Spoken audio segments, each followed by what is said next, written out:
Welcome to rhythm of learning. 2 ദിവസമായിട്ട് തിരുവിതാംകൂർ ചരിത്രമാണ് നമ്മൾ പഠിക്കണേ. ഇനി 2 ദിവസം കൂടി ഉണ്ടാവും. അതോടുകൂടി ക്വസ്റ്റ്യൻ പേപ്പറിൽ വന്നിട്ടുള്ള ചോദ്യങ്ങൾ ടീച്ചർ തിരുവിതാംകൂറിന്റെയും അതുപോലെ തന്നെ കോഴിക്കോട് കൊച്ചി രാജവംശങ്ങളുടെയും മൊത്തം കഴിക്കാം. അതിനുശേഷം നമുക്ക് കേരള ഭരണ സംവിധാനം എന്ന് പറയുന്ന ഭാഗത്തേക്ക് കടക്കാം കേട്ടോ. അപ്പൊ ക്ലാസ്സിലേക്ക് കടന്നാലോ. ഫസ്റ്റ് ക്വസ്റ്റ്യൻ ഇതാണ്. നമ്മൾ റാണി ഗൗരി പാർവതിബായി മുതൽ ശ്രീമൂലം തിരുനാള് വരെയുള്ള കാര്യങ്ങൾ PSC ചോദിച്ചിട്ടുള്ളതും SCRT ഭാഗങ്ങളിൽ നിന്നുള്ളതുമായിട്ടുള്ള കാര്യങ്ങളാണ് പഠിക്കണേ. ഫസ്റ്റ് ക്വസ്റ്റ്യൻ, തിരുവിതാംകൂറിൽ 1817 പ്രാഥമിക വിദ്യാഭ്യാസം സൗജന്യവും നിർബന്ധിതവുമാക്കി വിളംബരം പുറപ്പെടുവിച്ചത് ഏത് ഭരണാധികാരിയാണ് എന്നുള്ളതാണ്. ആരാണത്? റാണി ഗൗരി പാർവതിബായി ആണ്. ഇനി അടുത്ത ചോദ്യം, ഈഴവ സമുദായത്തിന് സ്വർണം വെള്ളി ആഭരണങ്ങൾ അണിയാനുള്ള സ്വാതന്ത്ര്യം 1818 നൽകിയ തിരുവിതാംകൂർ ഭരണാധികാരി ആരാണ്? അതും റാണി ഗൗരി പാർവതിബായി ആണ്. തിരുവിതാംകൂറിൽ വസൂരി തടയുന്നതിനുള്ള വാക്സിനേഷൻ സമ്പ്രദായം പ്രോത്സാഹിപ്പിച്ച ഭരണാധികാരി ആരാണ്? റാണി ഗൗരി പാർവതിബായി. തിരുവിതാംകൂറിൽ കാപ്പി കൃഷി പ്രോത്സാഹിപ്പിച്ച് അതിനായി ഭൂമി അനുവദിച്ച ഭരണാധികാരി റാണി ഗൗരി പാർവതിബായി. തിരുവിതാംകൂറിൽ ക്രിസ്ത്യാനികൾക്ക് ഞായറാഴ്ചകളിൽ സർക്കാർ ജോലികളിൽ നിന്ന് ഇളവ് അനുവദിച്ചതും റാണി ഗൗരി പാർവതിബായി തന്നെയാണ് കേട്ടോ. റാണി ഗൗരി പാർവതിബായിയുടെ ഭരണകാലത്ത് തിരുവിതാംകൂറിലെ ദിവാൻ ആരായിരുന്നു? കേണൽ മൺട്രോ ആയിരുന്നു.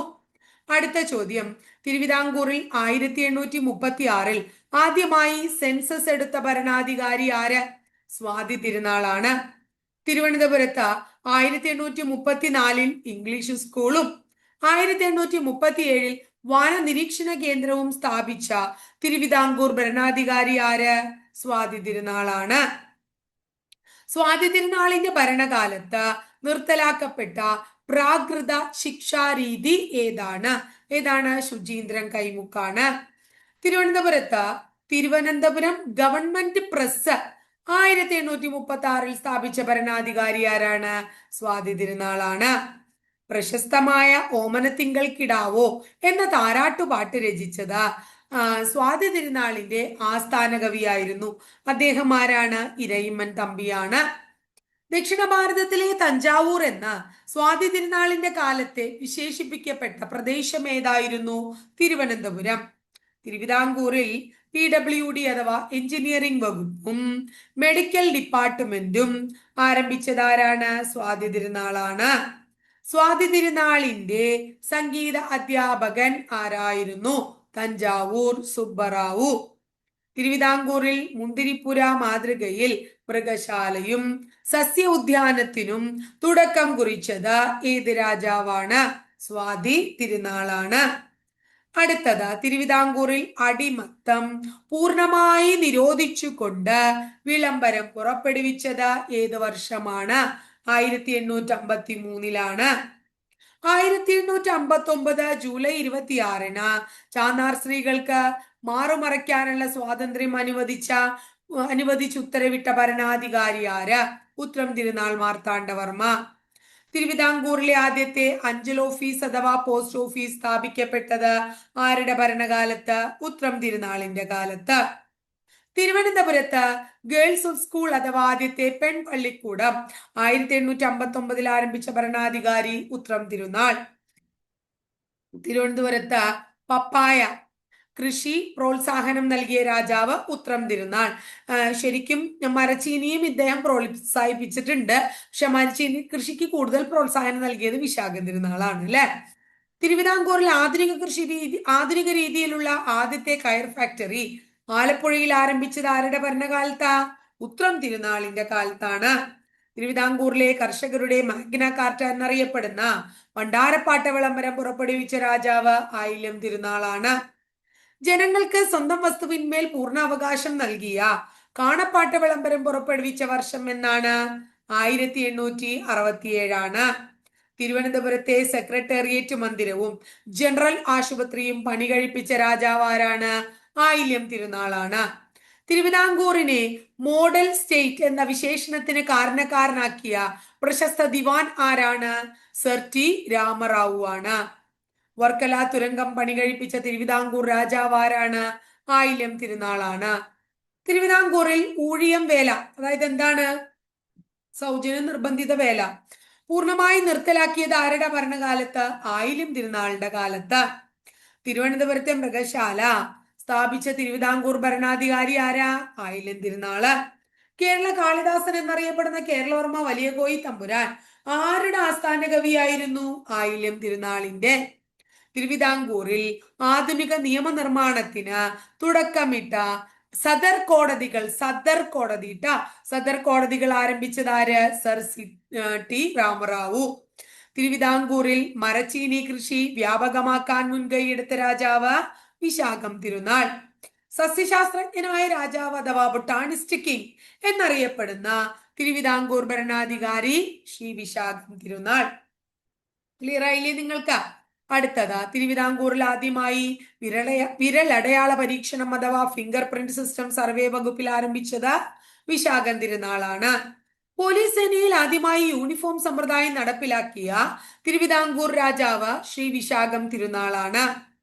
പ്രശസ്ത വിദേശ എഴുത്തുകാരനായ റോബർട്ട് ബ്രൂസ് ഫ്രൂട്ടിന്റെ സുഹൃത്തും ശാസ്ത്രലേഖകനുമായിരുന്ന രാജാവ് വിശാഖം തിരുനാൾ. ഏഷ്യയിൽ തന്നെ ആദ്യമായി ഒരു ഇന്ത്യൻ നാട്ടുരാജ്യത്തിന് നിയമനിർമ്മാണ സഭ രൂപീകരിച്ചത് ശ്രീമൂലം തിരുനാളാണ്. തിരുവിതാംകൂറിൽ ജനപ്രാതിനിധ്യ സഭയായ ശ്രീമൂലം പ്രജാസഭ നിലവിൽ വന്ന വർഷം 1904 1891 ചരിത്ര പ്രസിദ്ധമായ മലയാളി മെമ്മോറിയൽ സമർപ്പിക്കുമ്പോൾ തിരുവിതാംകൂർ ഭരിച്ച രാജാവ് ശ്രീമൂലം തിരുനാൾ. 1900 സമർപ്പിക്കപ്പെട്ട ഈഴവ മെമ്മോറിയൽ സ്വീകരിച്ച തിരുവിതാംകൂർ ഭരണാധികാരി ശ്രീമൂലം തിരുനാളാണ്. തിരുവിതാംകൂറിൽ പ്രാഥമിക വിദ്യാഭ്യാസം പൂർണ്ണമായും സൗജന്യമാക്കിക്കൊണ്ട് വിളംബരം പുറപ്പെടുവിച്ച വർഷം 1904. ശ്രീമൂലം പ്രജാസഭയിലേക്ക് പിന്നോക്ക വിഭാഗത്തിൽ നിന്ന് ആദ്യമായി അംഗമായി നാമനിർദ്ദേശം ചെയ്യപ്പെട്ട സാമൂഹിക പരിഷ്കർത്താവാണ് അയ്യങ്കാളി. തിരുവനന്തപുരം ആയുർവേദ കോളേജ്, സംസ്കൃത കോളേജ് എന്നിവ സ്ഥാപിച്ചത് ആരാണ്? ശ്രീമൂലം തിരുനാളാണ്. തിരുവിതാംകൂറിൽ പുനലൂർ തൂക്കുപാലം 1877 ആൽബർട്ട് ഹെൻറി നിർമ്മിച്ച ബ്രിട്ടീഷുകാരനാണ് അദ്ദേഹം. അത് ഉദ്ഘാടനം ചെയ്തത് ആരുടെ ഭരണകാലത്ത്? ശ്രീമൂലത്തിന്റെ കാലത്ത്. തിരുവിതാംകൂറിലെ ആദ്യത്തെ റെയിൽവേ പാത കൊല്ലം ചെങ്കോട്ട നിലവിൽ വന്നത് ആരുടെ കാലത്ത്? ശ്രീമൂലം തിരുനാളിന്റെ കാലത്ത്. ചരിത്ര പ്രസിദ്ധമായ വൈക്കം സത്യാഗ്രഹം ആരംഭിക്കുമ്പോൾ തിരുവിതാംകൂർ ഭരിച്ച രാജാവ് Sreemoolam Thirunal. Thiruvithamkoor text book committee രൂപീകരിച്ച ഭരണാധികാരി ശ്രീമൂലം തിരുനാൾ. ശ്രീ കുമാരനാശാൻ ശ്രീമൂലം പ്രജാസഭയിലേക്ക് നാമനിർദ്ദേശം ചെയ്യപ്പെട്ട വർഷം 1913. 1910 രാമകൃഷ്ണപിള്ളയെ നാടുകടത്താൻ ഉത്തരവിട്ട തിരുവിതാംകൂർ ദിവാൻ പി രാജഗോപാലാചാരി. തിരുവിതാംകൂറിൽ ആർക്കിയോളജി ഡിപ്പാർട്ട്മെന്റ്, പുരാവസ്തു വകുപ്പ് 1891 ആരംഭിച്ചു ആര്? ശ്രീമൂലം തിരുനാൾ. തിരുവിതാംകൂറിൽ ഏറ്റവും കൂടുതൽ കാലം ഭരണത്തിലിരുന്ന രാജാവ് ആരാണ്? ശ്രീമൂലം തിരുനാൾ. 39 വർഷത്തോളം തിരുവിതാംകൂറിൽ ഭരണത്തിലിരുന്ന രാജാവാണ് ആര്? ശ്രീമൂലം തിരുനാൾ മഹാരാജാവ്. ശ്രീമൂലം തിരുനാള് എത്ര കാലം ഇരുന്നു എന്നാ പറയണത്? നമ്മുടെ 39 വർഷം. അപ്പൊ ഇത്രയും കുറച്ച് അധികം ചോദ്യങ്ങള് 2 ദിവസമായിട്ട് നമ്മൾ കേരള ചരിത്രവുമായിട്ട് ബന്ധപ്പെട്ട് പഠിക്കുകയാണ്. അപ്പൊ അതുകൊണ്ട് എന്താ പറയാ, ഏത് ചോദ്യങ്ങളെ ഇതുമായി ബന്ധപ്പെട്ട് ഏത് ചോദ്യങ്ങൾ വന്നാലും നിങ്ങൾക്ക് ഉത്തരം എഴുതാം കിട്ടണം എന്നുള്ള ഉദ്ദേശം കൊണ്ട് മാത്രമാണ് ടീച്ചർ ഇത്രയും അധികം എന്താ പറയാ ചോദിച്ച ചോദ്യങ്ങളും ഒക്കെ ഇങ്ങനെ എന്താ പറയുന്നത് നിങ്ങൾക്ക് തന്നുകൊണ്ടിരിക്കുന്നത്. ഏറ്റവും കൂടുതൽ കാലം ആധുനിക തിരുവിതാംകൂർ ഭരിച്ചത് ചോദിക്കുകയാണെങ്കിൽ നമ്മൾ അങ്ങനെ ഒരു ചോദ്യം വരികയാണെങ്കിൽ നമ്മൾ പറയേണ്ടത് കാർത്തിക തിരുനാളാണ് കേട്ടോ. ഏറ്റവും കൂടുതൽ ഭരണത്തിലിരുന്ന രാജാവ് എന്ന് പറയുന്നത് എന്താണ് ഇപ്പോ നമ്മള് ശ്രീമൂലം തിരുനാളിന്റെ കാര്യം പറഞ്ഞു അല്ലെ. ഏറ്റവും കൂടുതൽ ഭരണത്തിലിരുന്നത് ആരാണ്? ശ്രീമൂലം തിരുനാൾ. അദ്ദേഹം 85 തൊട്ട് 1924 വരെയാണ്. അപ്പൊ 24 ഉണ്ട്, അതുപോലെ തന്നെ 15 39 കൊല്ലം. അതുപോലെ തന്നെ നമ്മുടെ 58 മുതൽ 98 വരെ കാർത്തിക തിരുനാളുണ്ട്, 68, 78, 88, 98. അപ്പൊ ശരിക്കും ഏറ്റവും കൂടുതൽ കാലം എന്ന് പറയുമ്പോൾ ഒരു പ്രാവശ്യം PSC ആൻസർ കൊടുത്തതനുസരിച്ച ടീച്ചർ നിങ്ങൾ പറഞ്ഞത് കാർത്തിക തിരുനാൾ രാമവർമ്മയാണ് കിഴവൻ രാജ, ധർമ്മരാജ എന്നൊക്കെ പറയുന്ന ആളാണ് എത്ര നാൾ ഇരുന്നിട്ടുള്ളത്, 40 വർഷം ഇരുന്നിട്ടുള്ളത്. അപ്പൊ രണ്ടും കൂടി തരുമ്പോൾ ശരിക്കും ഇദ്ദേഹം ഏകദേശം 40 വർഷം തന്നെയാണ്. അപ്പൊ ധർമ്മരാജ ഉത്തരം പറഞ്ഞാൽ മതി കേട്ടോ. എന്താ വെച്ചാൽ കൂടുതൽ കാലവും ധർമ്മരാജയ്ക്കാണ് ആൻസർ കൊടുത്തിരിക്കുന്നത്. PSC ആൻസർ ഒരു പ്രാവശ്യം തന്നിട്ടുള്ളത് കൊണ്ടാണ്, പക്ഷെ അത് ഇത്തിരി പഴയ ക്വസ്റ്റ്യൻ ആണ്. അപ്പൊ ഇത്രയേ ഉള്ളൂ ഇന്നത്തെ ക്ലാസ്സിൽ. അപ്പൊ അടുത്ത ദിവസം നമുക്ക് പുതിയൊരു ഇതുപോലെ തന്നെ 50 ക്വസ്റ്റ്യനുമായിട്ട് വീണ്ടും കാണാം.